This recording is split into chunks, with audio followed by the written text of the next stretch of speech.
Libya कश्ती हादसा में मुलविस मरकजी मुलजिम को अदालत ने 19 साल कैद बामुशक्कत और 13 लाख रुपए जुर्माने की कड़ी सजा सुना दी।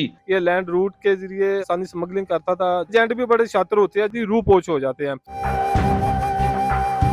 2023 में जो लीबिया कश्ती हादसा पेश आया था, उसका जो मरकजी मुलजिम था चौधरी सज्जाद, उसे जो है मोअज़्ज़िज़ अदालत की जानिब से सजा सुना दी गई है, जिसे 13 लाख रुपए जो है जुर्माना अयद किया गया, जबकि 19 साल जो है कैद बामुशक्कत जो है वो सजा सुनाई गई है। तो ये वाकया कैसे पेश आया था, मेरे साथ मौजूद है सीनियर रिपोर्टर रहमान भट्ट साहब, इनसे बात करते हैं।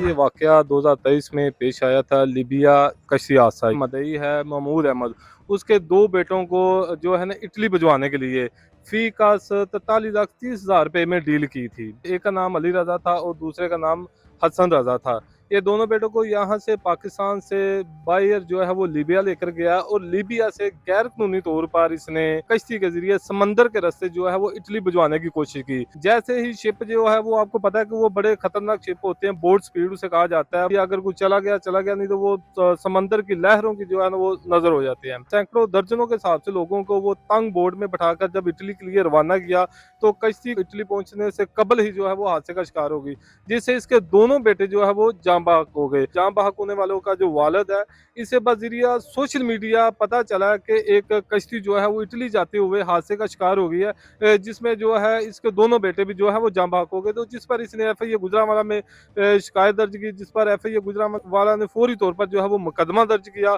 और इस मुल्जिम को जो है बड़े टेक्निकल तरीके से जो है वो गिरफ्तार किया। ये जो मुलजिम को गिरफ्तार किया गया था, इस पर कौन सी दफात के तहत मुकदमा दर्ज किया गया था और कितनी देर में जो है मुलजिम को गिरफ्तार किया गया? जो भी इलीगल इमिग्रेशन करता है उसके खिलाफ जो है इमिग्रेशन एक्ट के तहत जो है 17/22 सेक्शन है इमिग्रेशन, उसके तहत जो है वो मुकदमा दर्ज किया जाता है।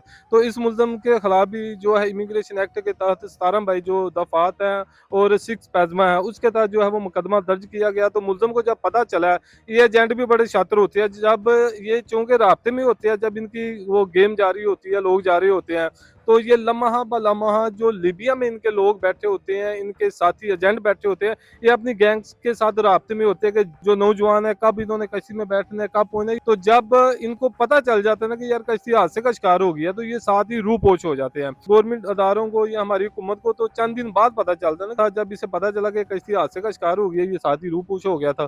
तो एफआईए के लिए एक चैलेंज बना हुआ था। ये फिर अपने मोबाइल नंबर भी बंद कर देते हैं, लोकेशन भी चेंज कर देते हैं और नामालूम मुकाम पर जो है ना ये मुंतकिल हो जाते हैं। तो एफआईए ने बड़े टेक्निकल तरीके से जो है चंद हफ्तों की जो है कोशिशों से इस मुल्जिम को गिरफ्तार किया और अदालत से इसे जो है वो 19 साल कैद बामुशक्कत जो है वो दिलवाई है। उसके बाद 13 लाख रुपए से जुर्माना करवाया गया है। ये मैं समझता हूँ कि एफआईए अफसरान की बड़ी अच्छी तफ्तीश है। इस सब इंस्पेक्टर थे इर्तजा वड़ैच साहब, उन्होंने बड़ी जबरदस्त तफ्तीश की है, जिससे मुल्जिम को जो है वो सजा मुमकिन हुई है। अच्छा, ये जो मुलजिम है इसका तल्लक किस शहर से है? ये मुल्ज़िम जो है ज़िला सियालकोट की तहसील डस्का का गाँव है जारांवाला, ये वहाँ का रहने वाला है। ये काफ़ी मशहूर एजेंट है। अरसा दराज से पहले ये लैंड रूट के ज़रिए इंसानी स्मगलिंग करता था, जबकि आपको पता है कि लैंड रूट का जो काम है वो काफ़ी ज़्यादा बॉर्डरों पे सख्ती हो चुकी है। जब वो सेक्टर बंद हुआ है लैंड रूट वाला, तो इन्होंने एक नया जो सेक्टर है वो शुरू कर दिया बाय इधर से लीबिया, लीबिया से आगे समंदर में कश्ती के ज़रिए जो लोगों को भिजवाते थे। अच्छा, क्या कहेंगे कि एफआईए को मजीद जो है कौन से इकदामात करने चाहिए, चूंकि गुजरांवाला जो है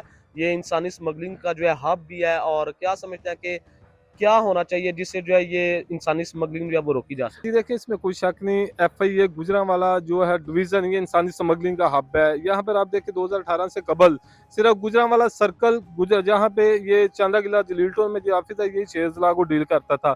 अब गवर्नमेंट ऑफ पाकिस्तान ने और एफआईए के आला हुकाम ने इंसानी स्मगलिंग को कंट्रोल करने के लिए गुजरात में सर्कल बनाया है।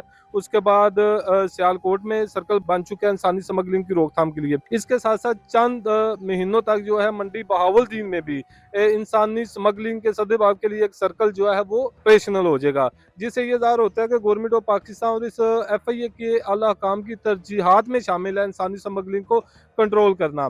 तो रही बात जो आप कह रहे हैं कि किस तरह क्या इकदाम करने चाहिए, कैसे इंसानी स्मगलिंग को कंट्रोल करना चाहिए, तो ये बड़ा सिंपल है।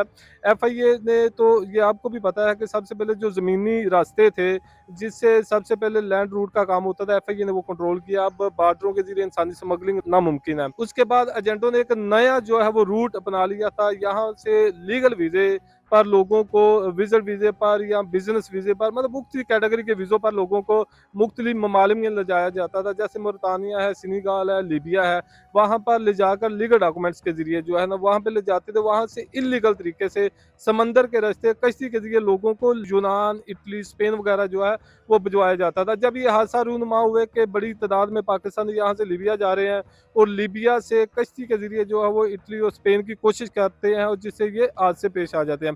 तो एफआईए के आला हुकाम ने गवर्नमेंट ऑफ पाकिस्तान ने वजारत दाखिला ने ये डिसीजन किया कि एयरपोर्ट पर जो है जो नौजवान बिरोने मुल्क जाते हैं उनकी जो प्रोफाइलिंग है वो सख्त की जाए। बेशक किसी के पास अगर जेन्युइन डॉक्यूमेंट्स भी हैं, इसके बावजूद उसकी जो प्रोफाइलिंग है वो सख्त की जाए। ये पता लगाया जाए कि ये कहीं लीबिया, सेनेगल या मुल्तानिया तो नहीं जा रहा, वहाँ से इसका जो लास्ट ट्रैवल है या डेस्टिनेशन है वो इटली या स्पेन तो नहीं। तो इस इक़दामात के बाद एयरपोर्ट पर भी काफ़ी ज़्यादा जो है वो चेकिंग का अमल सख्त हो गया है। तो अब जो हादसात हैं वो काफ़ी ज़्यादा कम होते हुए दिखाई दे रहे हैं।